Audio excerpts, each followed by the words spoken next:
Phone tapping కేసులో BRS నేత చిరుమర్తి లింగయ్యకు నోటీసులు ఇచ్చారు.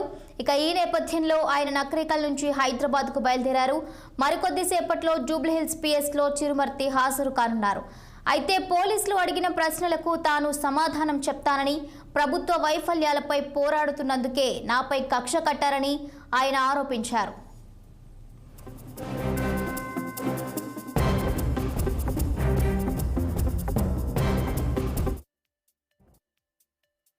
ఇదే అంశానికి సంబంధించి మరింత సమాచారం మా ప్రతినిధి పరమేష్ అందిస్తారు. Paramesh, good morning Bhavani.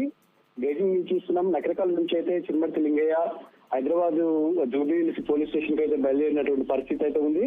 అయితే ఏదైతే ఫోన్ ట్యాపింగ్ కేసులో కీలక వ్యక్తి అయినటువంటి చిరుమర్తి లింగయ్యకి అయితే రాజకీయ నాయకుల్లో మొదటిసారిగా ఈయనకి నోటీసులు అయితే జారీ చేయడం జరిగింది.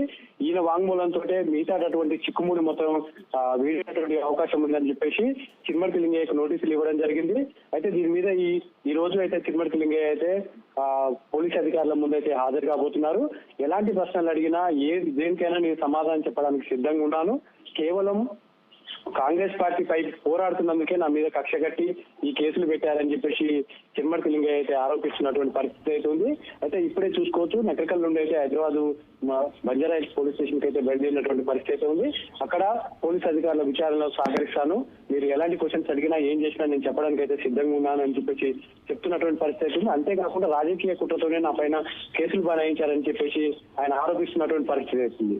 కానీ పోలీసులు మాత్రం కేవలం మునుగోడు ఎన్నికల టైంలో కొంతమంది ఏదైతే తిరుపతన్న అడిషనల్ మాజీ ఎస్పీ తిరుపతన్న ఆధ్వర్యంలో వీళ్ళంతా అక్కడ ఉన్నటువంటి రాజకీయ నాయకుల ఫోన్ ట్యాపింగ్లు చేసి అక్కడికి వచ్చేటటువంటి మనీ విషయంలో కావచ్చు, రాజకీయ నాయకులు ఎవరితోటి ఎప్పుడు ఎలా మాట్లాడుతున్నారు అనే విషయంలో వీళ్ళు మొత్తం ఆరాధించి వీటన్నిటికి సంబంధించినటువంటి కట్టడి చేశారని చెప్పేసి తిరుపతన్న ఫోన్ ఆధారంగా వీళ్ళకు నోటీసులు ఇవ్వడం జరిగింది. అంతేకాకుండా నల్గొండ జిల్లాకు చెందినటువంటి భువనగిరి మాజీ ఎమ్మెల్యే పైలశేఖర్ రెడ్డికి కోదాడ సంబంధించినటువంటి ఏదైతే బొల్లమల్లయ్య యాదవ్ కూడా దీంట్లో ఇన్వాల్వ్ అయినట్టుగా గుర్తించి వాళ్ళకు కూడా నోటీసులు ఇవ్వడం జరిగింది. అయితే చిరుమర్తి లింగయ్యని 11వ తారీఖు రోజు హాజరు కావాలని చెప్పేసి నోటీసులు ఇవ్వడంతో అనారోగ్య కారణాల వల్ల నేను ఈ రోజు హాజరు కాలేను, 14వ తారీఖు ఏదైతే ఉందో ఈ రోజు హాజరవుతానని చెప్పేసి ఆయన రిప్లై ఇవ్వడం జరిగింది. దాంట్లో భాగంగానే ఈ రోజు నకరికల్ నుండి బయలుదేరి పోలీస్ అధికారులకు అయితే ఈ రోజు సహకరిస్తానని చెప్పేసి చెప్పినటువంటి పరిస్థితులలో ఇప్పుడే నకరికల్ నుంచి చిరుమర్తి లింగయ్య బయలుదేరినటువంటి పరిస్థితి ఉంది. పోలీసు అధికారులకు సహకరించి మీరు ఏ క్వశ్చన్స్ అడిగినా నేను చెప్తానని చెప్పేసి చెప్తున్నటువంటి పరిస్థితి ఉంది.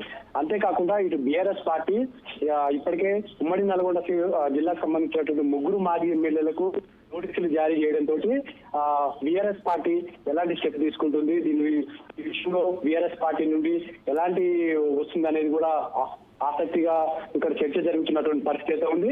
ఈ వ్యవహారం ఎంతవరకు వెళ్తుంది, ఎవరు చెప్తే వీళ్ళు ఇదంతా చేశారు, దీనికి సంబంధించినటువంటి ఎవరున్నారనే విషయాలు కూడా దీన్ని పోలీసులు అయితే విచారణ చేస్తున్నటువంటి పరిస్థితి ఉంది.